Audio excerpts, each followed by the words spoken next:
Boa noite. Abram suas Bíblias em João capítulo 20. Vamos dar continuidade à nossa série de pregações, penúltima pregação em João. Retratos de Jesus na Galeria de João.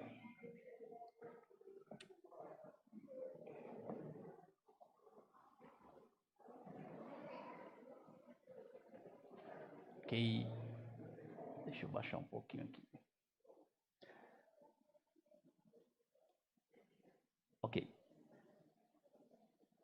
O professor e escritor C.S. Lewis escreveu em um dos mais famosos contos do mundo, chamado As Crônicas de Nárnia.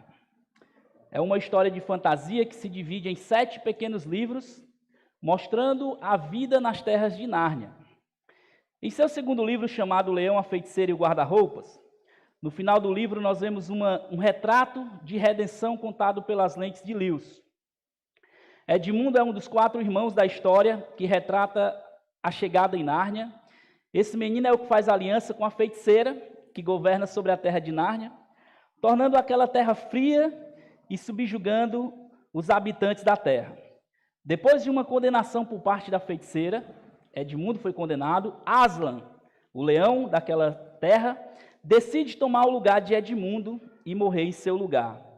Sem entender, mas sabendo da possibilidade, a feiticeira então aceita o sacrifício e mata o leão tão poderoso. Após momentos de muita tristeza, as irmãs Susana e Lúcia ficam ao lado do leão, lamentando por sua morte de modo tão trágico.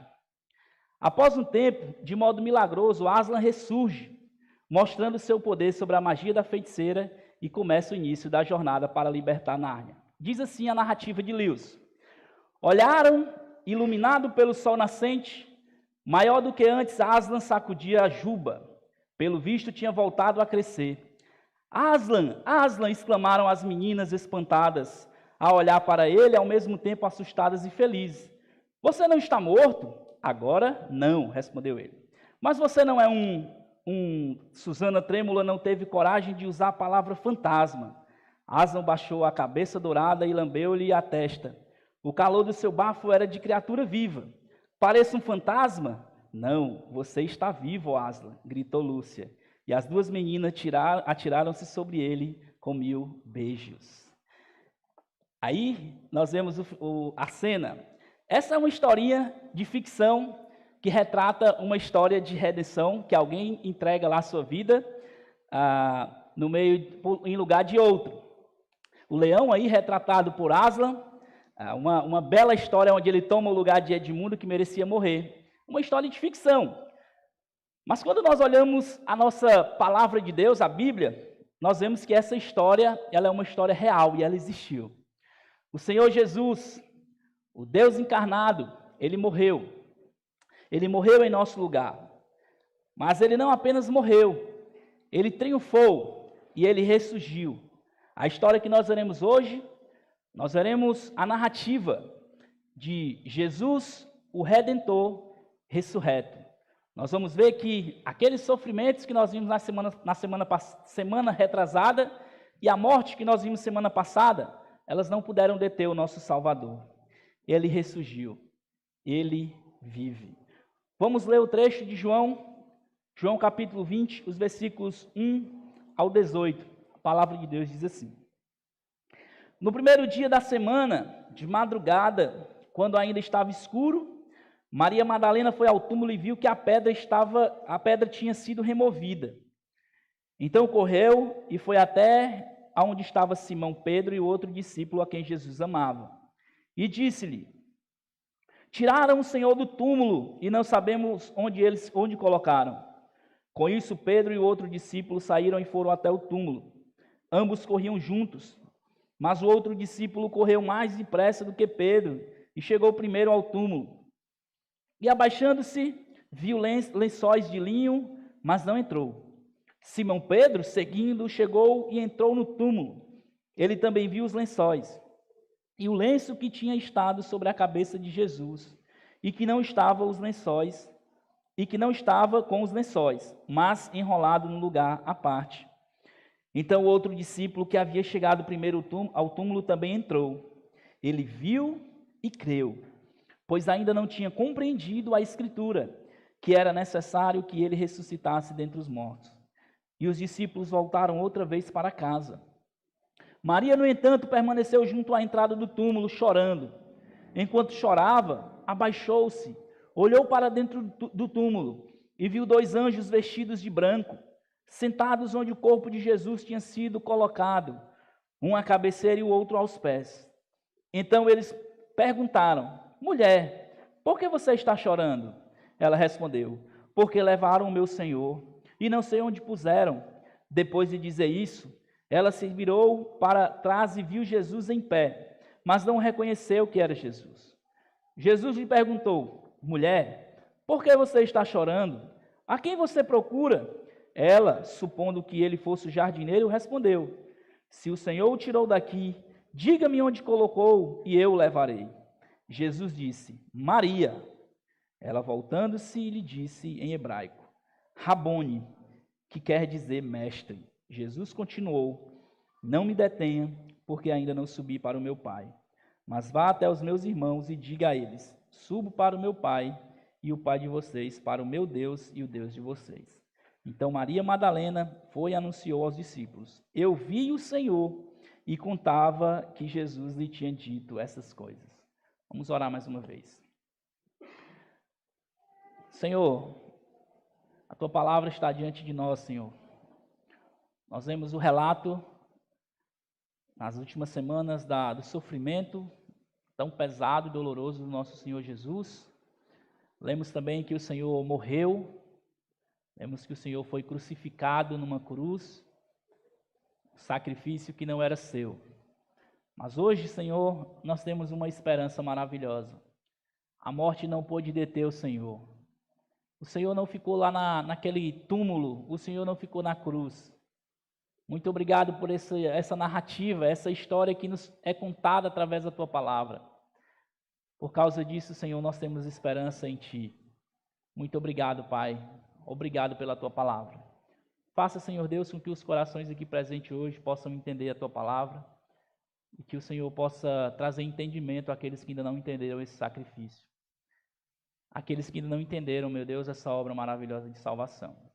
Deus, que haja salvação essa noite, que o Teu Espírito transforme vidas para a glória do Teu nome. Amém. Em resumo, o que esse trecho diz para nós é que a ressurreição de Jesus não é apenas um evento qualquer. Antes, é o que nos traz esperança, confiança e encorajamento. Quando nós olhamos esse trecho, nós vamos ver que na ressurreição, quando Jesus ressurge, nós vemos que nesse evento aqui relatado, nós temos esperança, nós renovamos a nossa confiança e ao mesmo tempo nós somos encorajados pelo Senhor. Se tem algo que eu queria que você guardasse, é que Jesus morreu pelos nossos pecados, e isso traz implicações diretas em como vivo agora e pensando no porvir. A ressurreição de Jesus, ela traz implicações de como eu vivo agora, mesmo que eu esteja pensando e ansiando a vida no porvir com o Senhor Jesus. O ponto 1, primeira coisa que nós vemos aqui nesse relato é que a ressurreição nos mostra a esperança do discípulo. Os versículos 1 ao 10, nós vamos ver aqui alguns detalhes interessantes, tanto por parte de Maria, quanto por parte de Pedro e o discípulo a qual Jesus amava, que é o próprio João, né? Que há um consenso de que esse discípulo seja João. Os detalhes do texto aqui vai nos mostrar que havia um certo anseio na vida daqueles que são relatados no trecho. Eles tinham um certo anseio de ver o corpo de Jesus. Os outros evangelhos vão relatar que Maria Madalena, Maria mãe de Tiago e outras mulheres e alguns discípulos, eles foram lá no túmulo para ungir ou embalsamar o corpo de Jesus. Já se passavam 3 dias, eles podiam fazer isso. E nós vemos que eles não esperaram muito tempo para fazer isso. O trecho começa, o versículo 1, mostrando que no primeiro dia, já bastava ele dizer isso, no primeiro dia da semana, já estava o suficiente para saber que elas tinham ido lá no primeiro dia da semana. Mas o evangelista aqui, João, ele nos diz algo muito interessante. Ele diz, no primeiro dia da semana, de madrugada, quando ainda estava escuro. elas não esperaram muito tempo para ir lá encontrar Jesus. Elas não esperaram muito tempo para ver pelo menos o corpo do Senhor. Aquelas mulheres haviam tido um encontro salvador com Jesus. Elas sabiam e tinham certeza de que Jesus era o Salvador. E elas tinham um anseio, pelo menos, de ver. Elas queriam dar uma morte digna para aqueles que elas reconheciam que era o Salvador. E aqui o relato mostra que Maria ela saiu bem cedo, de madrugada ainda, para encontrar com Jesus. Maria e outras mulheres foram bem cedo ao túmulo de Jesus. O versículo 2 ao 7 também nos mostra algo muito interessante. Maria chega lá, Maria Madalena chega no túmulo e vê que Jesus não está lá. Assustada, ela volta, vai falar para Pedro e para o discípulo que Jesus amava, olha, levaram o nosso Senhor. Ele não está mais no túmulo. Por que fizeram isso? Um certo lamento por parte dela. É possível imaginar, então, aqui, quando nós vemos no trecho, que aqueles dois, tanto Pedro quanto o discípulo, correram. Dá para perceber no relato que até é como se um quisesse chegar primeiro que o outro. Pedro corria tão rápido, o trecho vai mostrar, mas João passou à frente dele. João chega lá no túmulo, a primeira coisa que ele faz é o quê? Olhar para dentro do túmulo. Ele quer ver se de fato Jesus não está lá. Ele quer ver se, por causa do sono, sei lá, Maria não teve apenas um engano de que tiraram Jesus. Mas ele olha, vê que Jesus não está lá. Pedro, calmo como era sempre, né? Em vez de só olhar, ele pula dentro do túmulo. Ele quer olhar. Corre, ele entra logo dentro do túmulo e olhando, quando ele vê ali, viu que tinha lá o lençol, os lenços, né, que tinham enrolado Jesus, e também vê um lencinho que estava enrolado na cabeça de Jesus. Pedro entra, ao que parece não fala nada, reflete no que vê ali. João depois, mais uma vez, recuou, agora ele volta e também entra para olhar dentro do túmulo.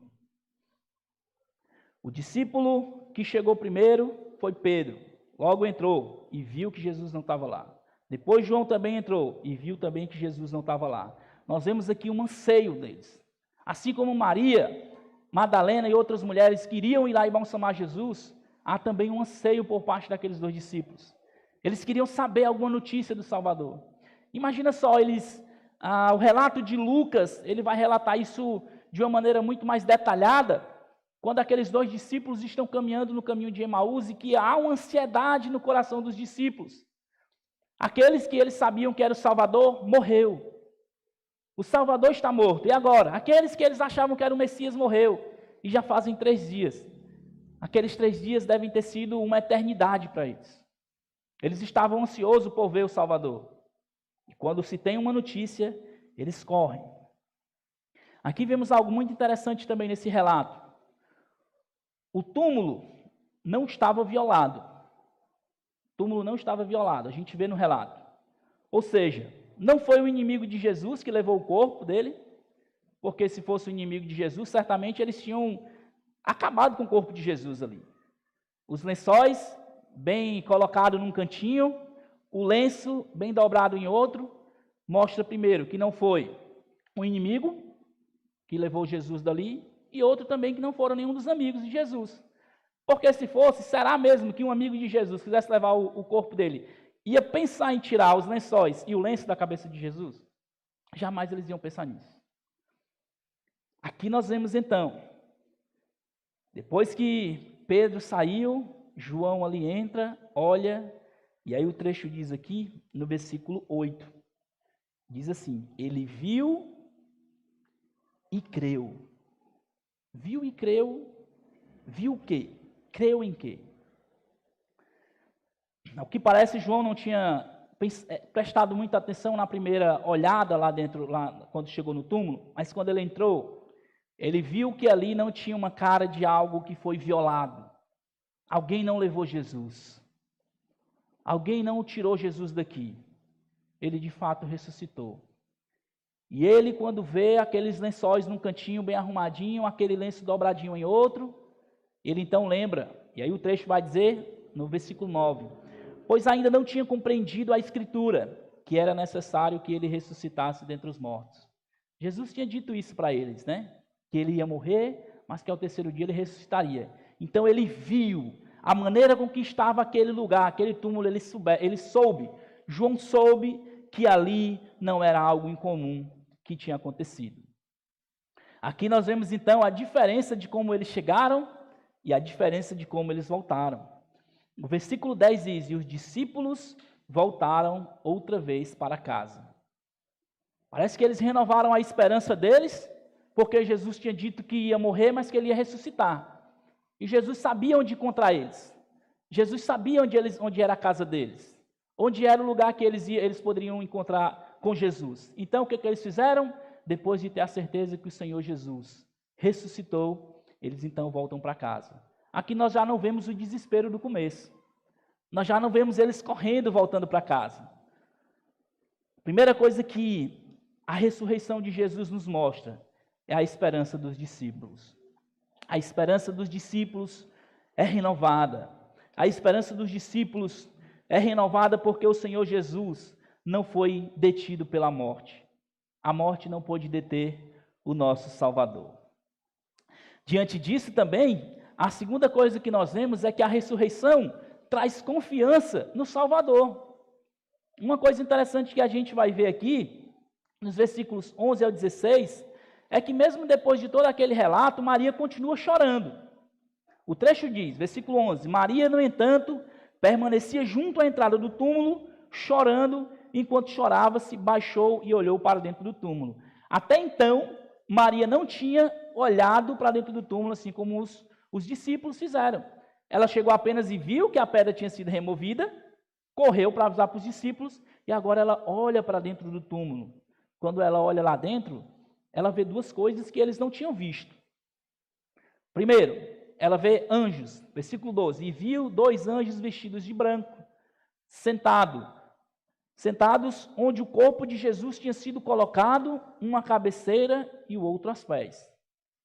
Os discípulos, ao entrar, não tinham visto anjos ali. Eles, ao entrar, eles tinham só visto as vestes de Jesus, tinham visto que ali o ambiente não era algo como se tivesse sido violado, mas Maria não. Maria agora vê algo diferente. Maria vê 2 anjos. E os anjos perguntam para ela: mulher, por que você está chorando? Maria parece assim que ela está tão ansiosa por ver Jesus. Ela está tão ansiosa por saber alguma notícia de Jesus que ela não percebe que é o anjo que está falando com ela. Ela responde comumente. O relato aqui mostra como se ela não se assustou, nada aconteceu, ela não tomou um susto de ver 2 anjos ali. Ela simplesmente diz: porque levaram meu Senhor e não sei onde o puseram. Algo incomum estava acontecendo, mas Maria ainda assim estava querendo saber do seu Salvador. Depois de dizer isso, versículo 14, ela se virou para trás e viu Jesus em pé, mas não reconheceu que era Jesus. A segunda coisa, Maria viu Jesus. Os discípulos não viram, ela viu Jesus. Interessante o diálogo aqui. Jesus lhe perguntou: mulher, por que você está chorando? A quem você procura? Mais uma vez, ela não compreende que é Jesus, ela não compreende algo diferente ali, e ela responde, ela pensa que é o jardineiro, né? E respondeu: se o Senhor o tirou daqui, diga-me onde colocou, e eu o levarei. E eu o levarei. Ela está simplesmente querendo saber aonde está o corpo de Jesus. Maria jamais pensou que Jesus ressuscitaria. Os discípulos ouviram várias vezes isso de Jesus. Maria, diferente deles, ela não lembrava ou ela talvez não sabia que Jesus de fato iria ressuscitar no 3º dia. E acontece uma coisa diferente aqui. No versículo 16, Jesus então fala uma palavra só e diz: Maria. Ao chamar o nome de Maria, automaticamente Maria sabia que era Jesus. Não sei se por causa da maneira de falar com ela em outros diálogos, a maneira com que Jesus se dirigiu a ela diferente, chamando o seu nome. Quando Jesus falou o nome de Maria, ela simplesmente voltou-se para ele e não falou outra coisa, só disse Rabone, que quer dizer mestre. Aqui nós vemos então a confiança renovada de Maria. Nós vemos que se ela estava com a esperança unicamente de encontrar um corpo ali morto de Jesus, quando ela escuta aquela palavrinha dizer, Maria, ela então volta para ele e diz, mestre, ela já sabia. Ela confiava naquela voz, ela sabia que aquela voz não era uma voz incomum, era a voz do nosso Salvador. Pela voz e pela maneira de chamá-la, ela confiou que de fato ali estava o Senhor Jesus. Nós vemos então aqui, por meio do relato de Jesus com Maria, que a confiança no Senhor Jesus também é renovada. Se a esperança foi renovada dos discípulos, Maria então agora confia que de fato aquele que está falando com ela é o Salvador, é Jesus, é o Mestre. E diante disso, se nós temos o encorajamento, se nós temos a confiança renovada, tivemos a esperança renovada por meio dos discípulos, ao mesmo tempo também eles têm algo diferente. A ressurreição traz encorajamento. Encorajamento, a gente vê aí nos versículos 17 e 18. Veja só qual é a reação de Maria. Primeiro Jesus continua, falando, e Jesus continuou. Não me detenha, porque ainda não subi para o meu Pai. Mas vá até os meus irmãos e diga a eles, subo para o meu Pai e o Pai de vocês, para o meu Deus e o Deus de vocês. Ao que parece, Jesus disse assim, Maria, infelizmente eu não tenho muito tempo aqui para a gente conversar. Eu não tenho muito tempo para a gente dialogar mais, para eu dizer o que aconteceu para você. Só faça o seguinte, diga para os meus irmãos que eu ainda não fui para o Pai. Eu ainda não fui, mas daqui a pouco eu estou indo. Daqui a pouco eu vou subir para o meu Pai e o Pai de vocês. E o Deus de vocês, o meu Deus. Então, o que Maria fez? Versículo 18. Maria Madalena foi e anunciou aos discípulos. Eu vi o Senhor. E contava que Jesus lhe tinha dito. Maria não poderia ter outra atitude a não ser ir falar do que viu e ouviu.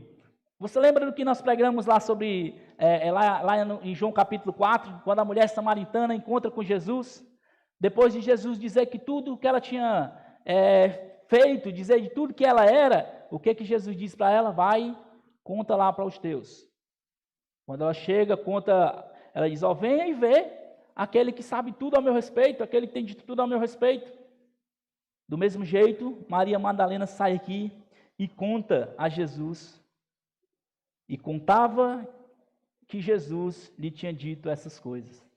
Perceba a diferença de como essa mulher chegou de madrugada, triste, pronta para encontrar um corpo, embalsamar aquele corpo e enterrar para sempre Jesus. No meio do relato, ela continua chorando, ainda está triste, sem saber se Jesus está lá ou para onde levaram ele. E olha como Maria Madalena termina o relato. Ela termina o relato dizendo, eu vi o Senhor. Eu vi o Senhor. E contava que Jesus lhe tinha dito essas coisas. A ressurreição de Jesus, meus irmãos, ela traz um encorajamento.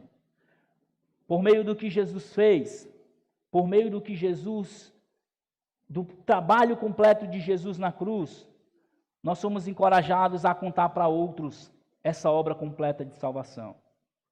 Não tem como nós sermos alcançados por esse evangelho gracioso de alguém que se entregou em nosso lugar, que morreu pelos nossos pecados, e nós sairmos sem contar para outros isso. Se você sabe que você é pecador e pecadora, se alguém se entregou em seu lugar, esse alguém é Jesus, e nós sabemos. O Deus encarnado, perfeito, sem pecado, se entregou em seu lugar. Para pagar uma ofensa que era sua, só Ele pode pagar. Qual é o maior encorajamento que nós temos para não falar desse Salvador? Não existe ninguém que possa fazer isso por nós. Como nós vimos em Romanos 5,8, Deus prova o seu amor por nós, pelo fato de Cristo ter morrido por mim e por você quando nós ainda éramos pecadores. Ele morreu por mim e por você quando nós éramos ainda pecadores. Não foi porque nós éramos bonzinhos, não foi porque nós éramos bonitinhos, mas foi porque graciosamente, ele decidiu se entregar em nosso lugar. Ele morreu, ele sofreu, ele morreu, mas ele ressuscitou. Isso mostra que o trabalho, a obra de Cristo foi completa. Se você e eu tivéssemos morrido pelos nossos pecados, nós estaríamos no inferno há muito tempo. Nós não temos o poder de expiar ou de pagar o preço dos pecados. O Senhor Jesus, sim. Só Ele poderia fazer isso e Ele fez. Só Ele poderia expiar ou pagar pelos nossos pecados e Ele pagou. Mas a morte não reteve Ele. Ele ressuscitou. E aqui nós estamos vendo que a morte de Jesus, ela traz encorajamento para nós falarmos desse evangelho maravilhoso. O trecho então nos mostra que Maria termina o seu encontro ali com Jesus de uma maneira diferente. Quando ela soube que Jesus ressuscitou, por mais que ela não tivesse tido tempo mais com ele, tudo que ela queria era falar que ela viu Jesus. Como é que a obra de Jesus encoraja você? Você se envergonha de dizer o que Deus fez por você? Ou você tem prazer em compartilhar e dizer assim, Jesus morreu por mim e ressuscitou. Ele pagou um preço que não era meu. Você ainda está como Maria Madalena do começo, lamentando porque não sabe falar, porque não tem oportunidade? Ou você está como Maria Madalena do final, buscando sair e falar desse Salvador que morreu e ressuscitou por você? A ressurreição de Jesus, irmãos, ela nos traz um encorajamento grandioso. Ela devia nos fazer aproveitar todas as oportunidades que temos de falar do Evangelho. Ela deveria também nos encorajar a rejeitar todas as oportunidades de pecar. O Senhor Jesus morreu pelos nossos pecados. Quando nós simplesmente deixamos eles de lado para abaixar pecados, nós estamos dizendo que a morte de Jesus por nós é menos importante para nós do que um pecado, que eu posso dizer não. Deixa eu gastar um pouco de tempo aqui na conclusão. Primeira coisa que eu queria que você entendesse é: Jesus ressuscitou. Isso nos traz esperança eterna. Jesus ressuscitou e isso nos traz esperança eterna. O fato de Jesus ter ressuscitado deve nos trazer esperança porque ele cumpriu aquilo que ele tinha prometido. Ele não ficou no túmulo, ele ressuscitou, ele voltou da morte. O nosso Salvador não foi vencido pela morte. Pedro, quando estava dando encorajamento para os irmãos em sofrimento, ali no início da igreja primitiva, ele foi encorajar os irmãos, e a maneira que ele usou para encorajar os irmãos foi a ressurreição de Jesus. O que Jesus fez e a ressurreição dele foi a maneira com que Pedro usou para encorajá-los. 1 Pedro capítulo 1, versículos 3 ao 5, Pedro diz assim: Bendito seja o Deus e Pai de nosso Senhor Jesus Cristo, que segundo a sua grande misericórdia nos regenerou para uma viva esperança, mediante a ressurreição de Jesus Cristo dentre os mortos, para uma herança que não pode ser destruída, que não fica manchada, que não murcha e que está reservada nos céus para nós. Que são para vocês que são guardados pelo poder de Deus mediante a fé, para a salvação preparada para ser revelada no último tempo. Veja que Pedro usa então aqui o encorajamento para os irmãos que estão sofrendo ali, a ressurreição de Jesus. A bendita esperança que ele diz, ela foi conquistada mediante a ressurreição de Jesus. Se nós temos uma bendita esperança hoje, uma esperança que é acima do que nós podemos descrever, é porque Jesus ressuscitou. Se Jesus não tivesse ressuscitado, não existia esperança para nós.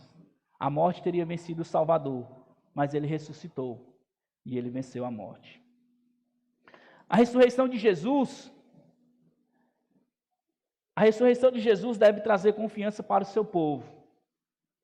Por que deve trazer confiança para o seu povo? Em um mundo falho e caído, onde as pessoas traem e são traídas por falsas promessas diariamente, olhando para o que Jesus fez, nós podemos confiar que Ele cumprirá tudo o que prometeu fazer no agora e no porvir. Se Jesus ele prometeu que iria morrer, iria ressuscitar, e Ele fez, isso também deve nos trazer esperança de que as promessas dele no agora e no porvir também se cumprirão. Essa é uma esperança e uma confiança maravilhosa. 1 Coríntios capítulo 15, os versículos 1 ao 4, quando Paulo vai iniciar aquele capítulo 15, falando sobre a ressurreição, Paulo ele vai começar então dando uma esperança aqui para os irmãos. 1 Coríntios 15, os versículos 1 ao 4, ele diz assim: irmãos, venham lembrar-lhes o evangelho que anunciei a vocês, o qual vocês receberam e no qual continuam firmes. Por meio dele vocês também são salvos, se retiverem a palavra, assim tal como preguei a vocês. A menos que tenham crido em vão. Antes de tudo, entreguei a vocês o que também recebi, que Cristo morreu pelos nossos pecados, segundo as Escrituras, e foi sepultado e ressuscitou ao terceiro dia, segundo as Escrituras. Veja que Paulo embasa a morte e ressurreição de Cristo segundo as Escrituras. Paulo está falando aqui das promessas do Antigo Testamento. E não tinha a palavra de Deus ainda aqui, como a gente tem, o Novo Testamento. Ele está dizendo, segundo o que foi prometido, segundo o que nós já sabemos, Ele morreu e Ele também ressuscitou, segundo as Escrituras. Por isso, nós devemos confiar que aquilo que Ele falou, Ele cumprirá. Nós temos esperança e nós temos confiança. Não é uma esperança morta, é uma viva esperança. É uma confiança, é uma certeza de que Ele vai honrar com aquilo que Ele prometeu na sua palavra. E aqui por último, a ressurreição é o maior encorajamento que temos para servir ao Senhor.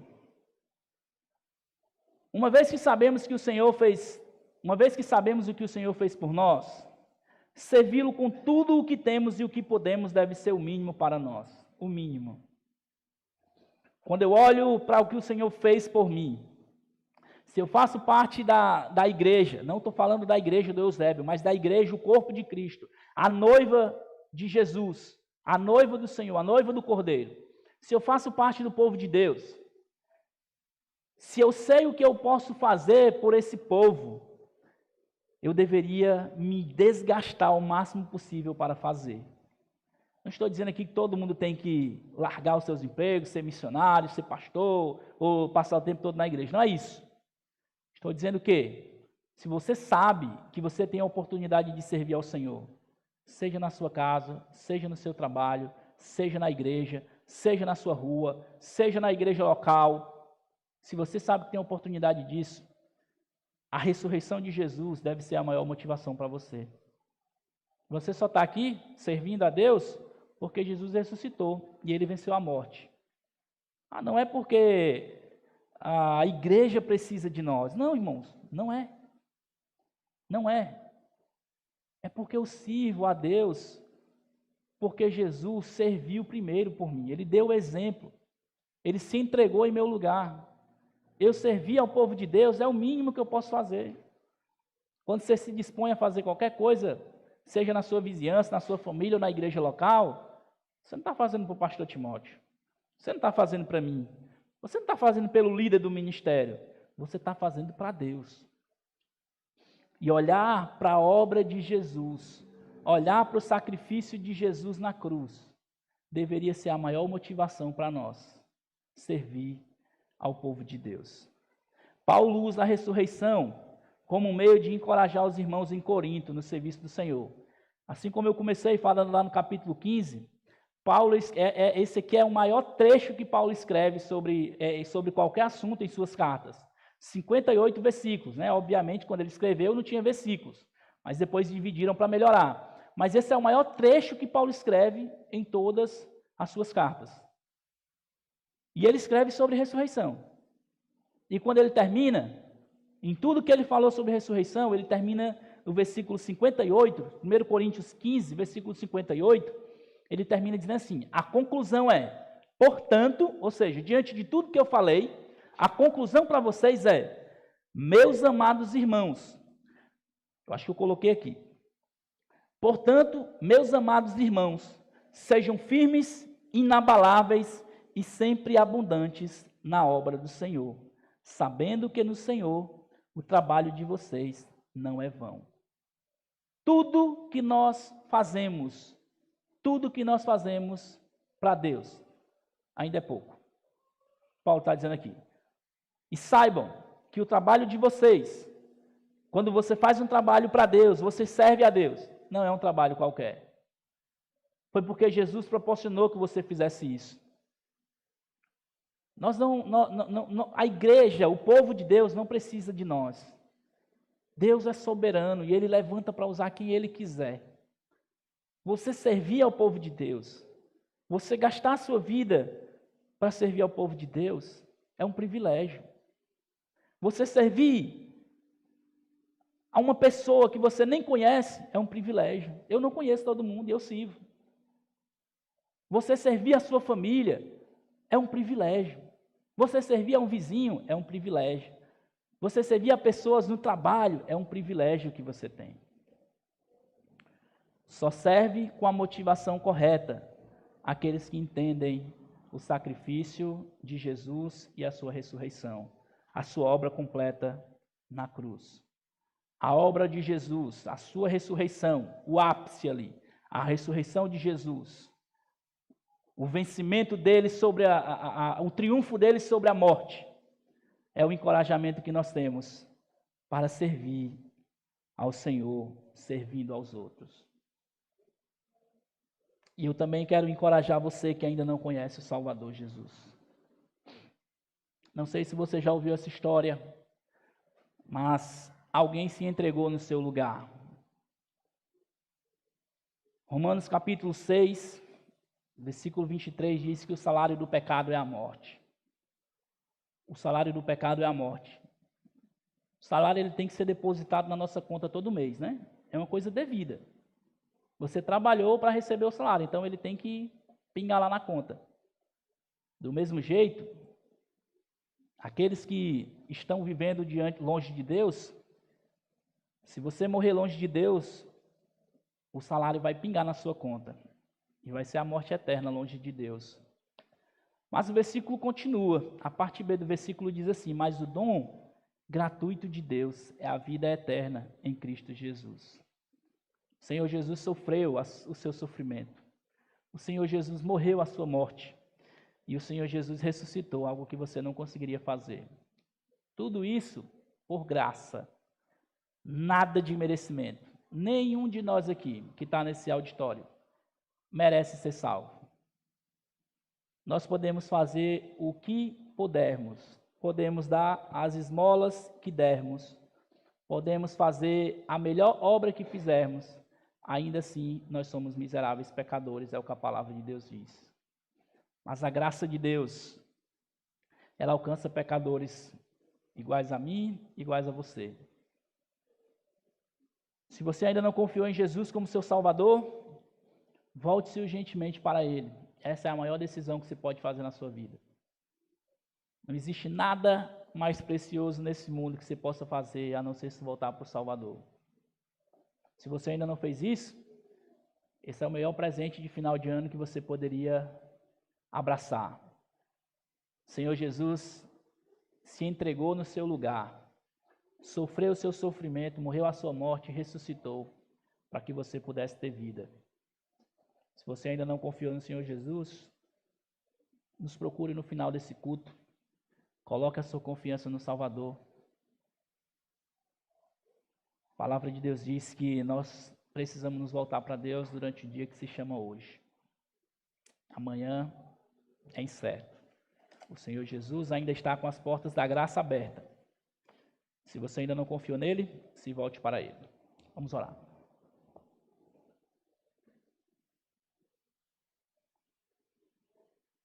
Senhor Deus, Pai, obrigado pela tua palavra. Obrigado pelo sacrifício que o Senhor fez por mim, pelos meus irmãos. Obrigado porque o Senhor ressuscitou, Pai. A morte não venceu o nosso Salvador. O autor da vida ressuscitou, triunfou sobre a morte. E hoje nós temos vida e vida em abundância. Vida no Senhor Jesus. Nós temos a esperança e a confiança de que o Senhor logo irá nos levar para estar com o Senhor. E em algum momento o Senhor triunfará sobre esse mundo. Aqueles que confiaram as suas vidas ao Senhor gozarão eternamente das bênçãos prometidas na sua palavra. E aqueles que rejeitaram a oferta de salvação do Senhor sofrerão eternamente. Ó Pai, muito obrigado por essa promessa maravilhosa de eternidade com o Senhor. Ao mesmo tempo eu oro, Senhor Deus, por aqueles que ainda não confiaram no Senhor. E eles possam se voltar urgentemente para Ti, Senhor. Urgentemente para o Salvador, o único que pode salvar suas vidas. Não há salvação em nenhum outro. Em nenhum outro há salvação debaixo da terra. Deus, muito obrigado pela oferta de Jesus. Que essa oferta possa ser aceita hoje por aqueles que ainda não reconheceram o Senhor como Salvador. Obrigado pela Tua palavra. Obrigado pelo trabalho completo na cruz. Em nome de Jesus, te agradeço. Amém.